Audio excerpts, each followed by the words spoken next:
Olá pessoal, tudo bem com vocês? Espero que sim. Então, voltamos hoje aqui com um quadro que há muito tempo a gente não faz, que é o Bionerd Responde, onde eu pego aqui, obviamente, questionamento que vocês fazem aí nos comentários e a gente aqui faz uma elucidação. Hoje, especificamente, são dois vídeos, dois temas aí, então, um tema sobre falsização, teste de falsização e outro sobre linfócitos reativos atípicos. Tem até um ponto importante.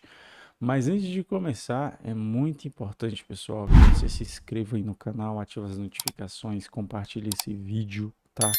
E mais informação importante, você pode participar do grupo de notificações. O link tá aqui embaixo. É um grupo no Telegram onde a gente coloca ali todas as informações sobre todos os eventos, novos vídeos que estão acontecendo aqui nas nossas redes. Então você recebe de uma forma muito mais rápida, sem nenhuma falha. E você que também é da área de análises clínicas, você que pretende prestar concurso, e aí eu não estou falando só de concurso público, não, né? Eu tô falando de residência, vaga de emprego.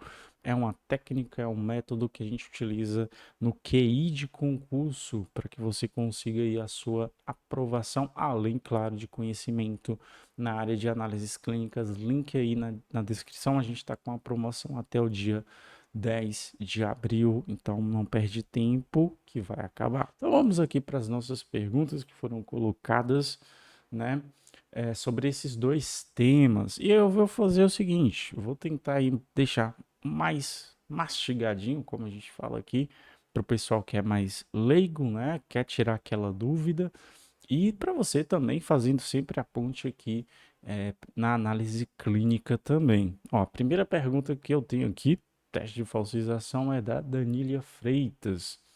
Está escrito, né? Quis escrever aqui, teste de falsização negativo. Isso significa que eu não tenho anemia? Sim e não. Significa que você não tem anemia do tipo da doença gerada, né, pela doença falciforme. Relembrando, veio um gene mutado do papai e veio um gene mutado da mamãe. Opa, combinei aqui homozigose, né? SS. Isso a gente chama de anemia falciforme. SS, anemia falciforme. É um tipo de doença falciforme. Então, tem outros tipos de doença falciforme exatamente. Como é que isso é formado? Eu preciso, né? É obrigatório que eu tenha a presença de novo da hemoglobina S, mas pode ser só uma, né? O SS é a anemia falciforme. Mas se eu tiver um S e outra hemoglobina variante, exemplo, hemoglobina D, hemoglobina E, beta-talassemia, né? A chamada aí S-beta-talassemia, a gente também chama esse conjunto de doenças aí de doenças falciformes. Então você não tem pelo menos esse tipo de anemia gerada pela doença falciforme, já que o teste de falsização não identificou a presença da hemoglobina S. Você pode ter outro tipo de anemia. Quais outros tipos de anemia? Muitos, né, pessoal? Anemia megaloblástica, anemia ferropriva ou ferropênica, anemia de doença crônica, enfim, temos vários. Segunda pergunta sobre esse tema da Pamela. O resultado da minha filha de falsização deu positivo. O médico pediu outro exame para confirmar. Será que ela tem anemia falciforme? Estou muito nervosa. Sim, ela pode ter anemia falciforme. Esse outro teste é exatamente para confirmar isso. Mas por que não confirma pelo próprio teste de falsização? Porque o teste de falsização ele é um teste de triagem. Ele é um teste, então, muito sensível, ou seja, ele identifica que tem problema, porém ele é pouco específico. Então, ele não consegue, por exemplo, quantificar esse problema, ele não consegue identificar exatamente que tipo de doença falciforme que seria, né? O melhor caso, Pamela, nessa situação é que a sua filha, ela pode ser só traço falciforme. O que é o traço falciforme? É aquele portador que só herdou um gene de hemoglobina S é de um dos pais. E o outro gene, né, ele é normal, é de hemoglobina do tipo A1, beleza? Sem mutação nenhuma. Esse cara a gente chama de traço falciforme, que é o cara que não desenvolve a patologia, mas que no teste de falsização, por ele ter a presença de um gene só mutado, o teste também ele dá positivo, né? Então, quais são as situações possíveis nessa situação? Ela pode ser só traço, ela pode ter anemia falciforme, SS, ou ela pode ter outro tipo de doença falciforme, S e outro tipo de hemoglobina variante. Indo agora para a questão relacionada a linfócito reativo ou atípico, pessoal, antes de começar, isso costuma causar muita confusão, principalmente entre o pessoal da área, né? O uso do termo linfócito atípico ou linfócito reativo. A recomendação, que ainda a gente não tem uma padronização para isso, né?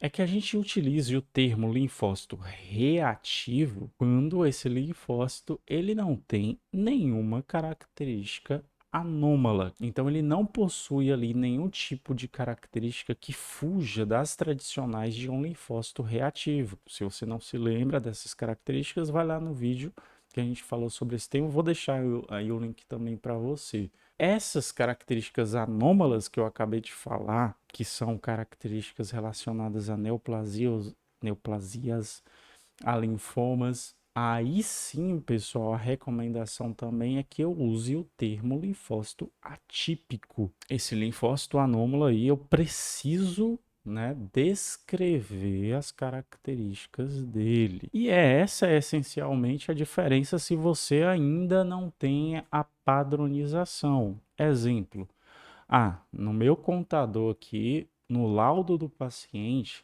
só tem como sair linfócito atípico. Como não tem padronização, significa que o laboratório está usando a mesma coisa. Tanto para linfócito reativo quanto para linfócito atípico, é a mesma coisa, pelo menos no sistema, né? Então, pessoal que é leigo, se você vê lá no seu laudo que tem 3% de linfócito atípico. Quando é que deve-se abrir o olho, né, com a presença ali de linfócito atípico?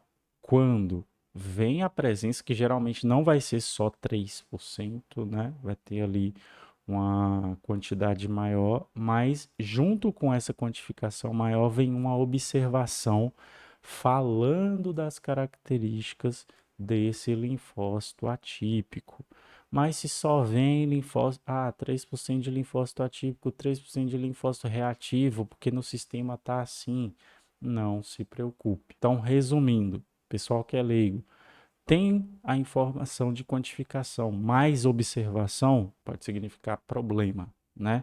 Só tem a quantificação, e aí, claro que tem que ser interpretado também a quantidade, né? Porque tem situações patológicas com aumento, mesmo que não é um linfócito anômalo, mesmo que não seja linfócito atípico, que tem que se abrir o olho de qualquer forma, mas aí você tem que consultar o seu médico para que ele passe ali direitinho as informações para você. A observação vai fazer toda a diferença ali para poder diferenciar, não ter mais essa confusão. Então vamos aqui para os questionamentos. E assim, vai estar tudo muito relacionado a valor de referência, Miraci-Rolf, quanto o normal. Também quanto a isso, infelizmente, ainda não se tem ali padronizado, né, entre os laboratórios. Alguns nem têm valor de referência, a maioria talvez nem tem valor de referência para linfócito reativo. E como é que você vai